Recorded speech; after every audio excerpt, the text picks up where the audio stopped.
Billy, last question for you is when you go to a sale and you really like a horse and you're like, I love this horse. You know, it's across the board. Everyone thinks it's good. Mating wise, it's good. Breeding wise, it's good. And genetics, it breezed well.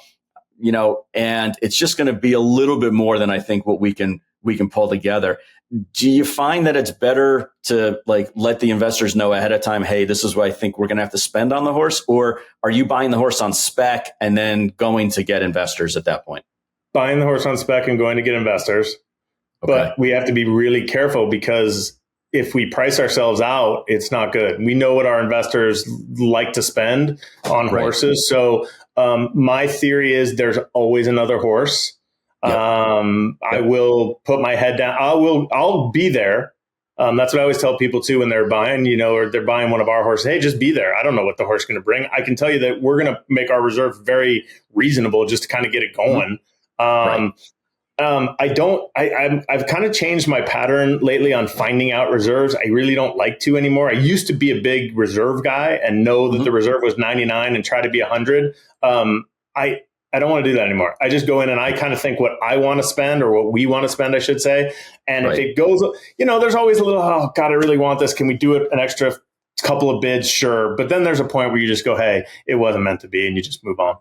Yeah. Well, and you've earned that. You know what the currency should be as far as what these horses should sell for.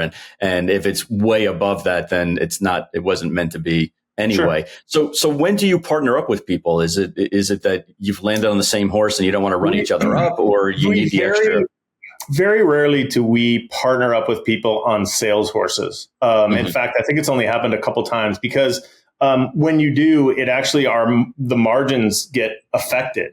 So if we buy, like what we talked about when we first started the show, if let's say there was a horse for 200,000 and you and I split it, John. So it was 100 each. And then I had to put on my margin, making it, let's call it 75. So it was 175 for our 50%. Well, I just turned that $200,000 horse into a $350,000 horse, right? On paper, right? And that's unattractive. Whereas if I just bought the whole horse for 200 and charged 300, it's actually, they're buying the same horse for less. So on those sales horses, it's very difficult for us to partner up. Most of the time when you see us partner, it's we bought a horse and the original owner wanted to stay in for a leg or something like that. We do this thing called the Airdrie partnership. You brought up Brett Jones. So for the last couple of years, we've done an Airdrie partnership where Brett basically has 4 yearlings. Sometimes they're RNAs of his, sometimes they're horses he bought. And then we take a third and Matikit takes a third and Airdrie keeps a third. And that's how we got Conclude, actually. So those are, when you see that, it's just being creative. But usually on sales horses, John, we don't have partners. Gotcha. Okay. Well then I'm going to shift my. I know I said that was my last question, but I just thought of another one. So I'm going to. So I'll shift my last question. Then instead of saying, "Hey, we should sit down and figure out if we can buy a horse together," instead it should be, "Hey, when we're down in Ocala, you and I need to sit down and make sure we're not bidding against each other on the top horse of your list and my list, because there's no sense in making other people more more that's probably more beneficial." It's probably more not only that, but you have a lot more money than we do, John. So I don't think you should be worried about us. I don't know about that. You know what, though, Billy? Like what you said when you said before about you don't ask about reserves anymore. I used to be the same way. Like I would ask reserves, and what I found is that not only does that number change. Apparently, like when after it's not just us, I'm sure, like after big guns like you guys, once you ask a certain consignor what the reserve is and you go, oh, okay, they'll run back to the office and up it because they know that you're interested. And I just Here's what you guys do. You guys have me and Ryan ask for what the reserves are, okay? Because then they tell us. That's why I asked if you were going to be at the sale, Michelle. That's why I was asking if you were going to be at the sale. Look, I would advise people, and you almost hit it on you kind of hit it on the head, John. To be honest, if there's brutally honest, if there's a horse we're interested in, I don't want the consignor knowing we're interested in that horse. Exactly. Because they know what kind of horses we buy. They know our range. So even if, and there's no law about someone sitting in the back of the ring bidding for themselves. They can bid themselves. There's no law around it. So if they happen to see us bidding and they know now it's risky, but they can do it. but I don't want anyone knowing what horses we're on. I'm very quiet. I don't want my name on the vetting sheets. I want nothing. I want to go in there and try to buy the horse.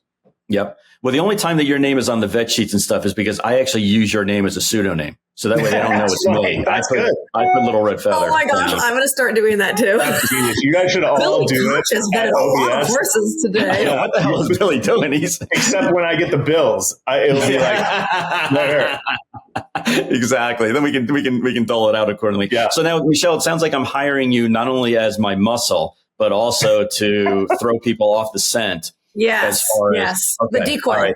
All right. So as a decoy. So are you available for the April sale? Yeah, right. I can maybe make that happen to come out and just be a decoy. Yeah. Okay. Get her room at the WEC Center and she'll be fine. Oh my gosh. They wouldn't even let me in. They run your credit when you get to the door and they're like, sorry, man, the Motel 6 is down the street. So I can tell you the last time when I went to the WEC Center for the March sale, it was the second time I'd ever been there. And I was like, this does not belong in Ocala. This is like amazing. Way crazy, right? And I'm walking in from dinner and I'm old school. Like I'm just as happy at the end of the day to go to a Jersey Mike's and get a sub, than to have to like entertain. Right. And I know, Billy, you have to do that, but like, I just like to be able to go and kind of just relax and deflate. I walked in the hotel at 8:00 and there was a fist fight going on between two prominent Kentucky trainers. Right outside of that bar. And I was like, something's Did you start throwing down bets on who was going to win? I wish I was that savvy. I was so shocked to be like, really? This guy's got a horse in the Kentucky Derby. Well, now I'm giving it away. This guy's got a horse in the Kentucky Derby and he's throwing down because he's drunk at 8:00 at night. And yet these are the guys that we're having us pick horses for us. But just because you could pick a horse and pick a fight just the same. That's all right. I never judge people on their, other things, like just if they can train a horse or they treat a horse right, or they're nice to me, like doesn't mean I'll hate you. And if you, get into fist fights for fun, you got to have a little decorum, don't you think? I mean, you should, but like also it's Michelle, not like the rule. They're telling you that it's a credit issue to get into the hotel. When in reality, they probably ran like a criminal check on you. Maybe, possibly. I do want to tell you guys this, though. I saw this note that I think is very important if you guys are staying at the WEC. The room windows are not tinted. So if you are naked watching the horses jumping, the jumping people can see you standing naked. I'm staying at the other WEC. I'm staying at the There was like a whole TikTok thing where people were like, who are these people? And they're like riding and they're filming and these guys are like watching them and they're just naked. Wow. That explains why a bunch of them were looking up in my room and laughing. And I was as I'm like drying off and, now I get it. Now you get it. Now just keep your bum to the window. Well, at least they can see that. That's, that's acceptable. That's all right. Oh man! All right. Are there anything else that was out of bounds that now is in bounds that we want to talk about? I think we kind of talked about everything. I would like to know. I'd like to know your Derby pick right now. Gun to your head. Gun to my head. I got to think it's going to be Sierra Leone. I was really impressed with the way that he runs. And the only thing I'll say is that there's not a lot of speed out of the projected horses. There's not a lot of speed in the top 20 right now. So we know Fierce is going to have to go because he can't win if he's not on the lead. Right. I know. Yeah. Well, that's the thing. Like, he's and I said this on the podcast. I think they edited it out, but I'll say it here. Where the horse is exactly just like the owner. The owner is very brave and very robust and proud of himself until somebody eyeballs him, and then it's like, well, no, So Michelle, the fact that you eyeballed him and called out his bluff, and he had to be like, I'm probably not, that's it's just like his homebred. We'll see if that makes sense. We'll see if Patty lets me put that one into this podcast. Yeah, especially with Spencer playing with trucks in the background. Jon, thank you very much for having us on, though. We appreciate it. Thank you. Wait, you can't. This is my podcast. You don't end it. Sorry. This is my show.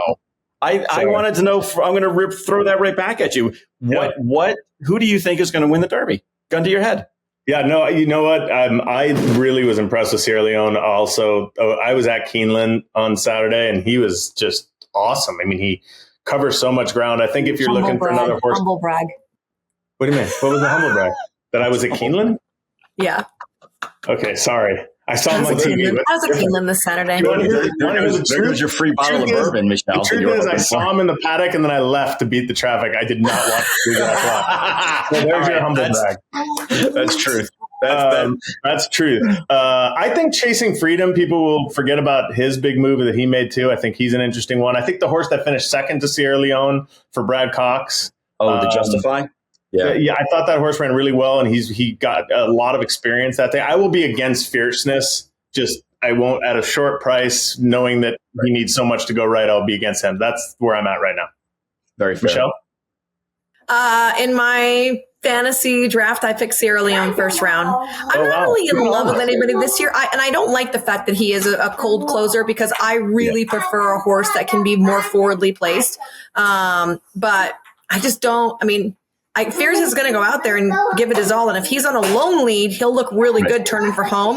But if anybody just random looks him in the eye, then I don't know what's going to happen. My heart also says Stronghold. I think the Wallers are great people. I'm obviously wonderful. D'Amato. He's my main trainer. I'm really proud of the job that he's done. And I think that horse is a little bit underrated. I haven't seen all the numbers.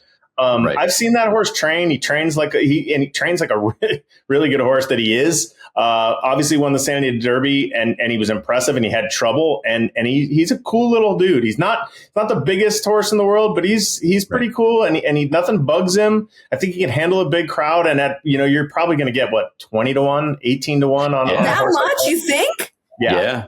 Oh, I'm unloading. Yeah. He'll be 15 to 1 or higher for sure. Yep. Yeah, I would agree with that. Sentiment. Now, all bets are off though. If Hades gets in, then I have to change my answer to Hades. But that goes without that goes without saying. I'm going to get more haters on the you don't even pick you're running your horse to the ringer. You didn't even pick him for the Derby. It's like, whoa, you're good. Right. To the 5 people that listen to me, right? Well, listen, Billy Koch and Michelle, I can't thank you both enough for being on the podcast. I've enjoyed our conversation so much. I hope to continue this on for not only for on air, but off air, because I do really enjoy your insight and your humor. And now, Michelle, I got a job for you. So it'll be, you'll be on payroll as well. But I also wanted to sincerely thank you guys both because you guys were pioneers in setting up, thoroughbred related podcasts. Not a lot of people, if anybody, was doing it. It's certainly not at the level that you guys have done. And you paved the way for the rest of us and you made it a lot easier for the rest of us. So, we patted ourselves after the Owner's Box podcast and you guys have had a good 10-year run and I wish you another 10 years. Thank you very much, John. That's all Billy. It was all Billy's brainchild. If it wasn't for Michelle, there would be no pod. That's right. You're killing it. You're killing it. But thank you both very much and good luck at the upcoming sales and upcoming racing. And we look forward to more conversations with you.